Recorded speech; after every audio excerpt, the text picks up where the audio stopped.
உறுப்பினர் கால்குலேஷன் பண்ணுவாங்க, இந்த தொகுதியில ஜாதி பலம் இருக்கா, இந்த தொகுதியில மத பலம் இருக்கான்னு. எங்களோட தலைவர் தேர்ந்தெடுத்த தொகுதி வறுமையின் உச்சத்தில் இருக்க தொகுதியா தான் தேர்ந்தெடுப்பார். அதை மாற்றுவார், அந்த தொகுதியே மாற்றுவார். 50 வருஷமா 60 வருஷமா சேரிகள் இருந்தது, சேரிகளை தூக்கி போட்டு, குடிசைகளை தூக்கி போட்டு, நான் எங்க மருத்துவமனைக்கு போறேனோ இப்ப சொல்றேன், எங்க அண்ணன் ஒரு அரசு மருத்துவமனையில போய் உடம்பு சரியில்லை பார்க்கக்கூடிய ஒரு மருத்துவமனையை உருவாக்குவார். ஏழைக்கு ஒரு மருத்துவமனை, முதலமைச்சருக்கு ஒரு மருத்துவமனை இல்லைங்கிற ஒரு கான்செப்டை உருவாக்குவார். இதுக்குதான் அரசியலுக்கு வந்திருக்காரு.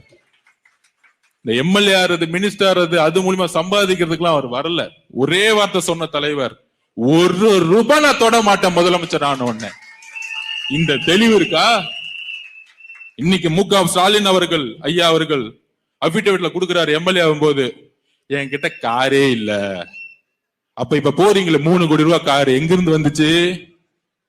யாராவது ஸ்பான்சர் பண்ணாங்களா? ரெட் ஜெயிண்ட் 2021 கூட ரெட் ஜெயிண்ட் என்ன நிறுவனம்? 0 ப்ராஃபிட். படம் எடுத்ததே கிடையாது, எடுத்தாலும் டம்மி படம். இன்னைக்கு ஐயா ரஜினி அவர்களும் கமலும் வச்சு ஒரு பெரிய பட்ஜெட் வச்சு படம் எடுக்கிற. எங்க இருந்து காசு வந்துச்சு? மக்கள் பணம், கொள்ளடிச்ச பணம். நீ கவர்மெண்ட் வியாபாரம் பண்ற. என் தலைவர் தொழிலை விட்டுட்டு அரசியலுக்கு, மக்களுக்காக வந்திருக்கிறார். இதுதான் வித்தியாசம் உங்களுக்கு எனக்கும்.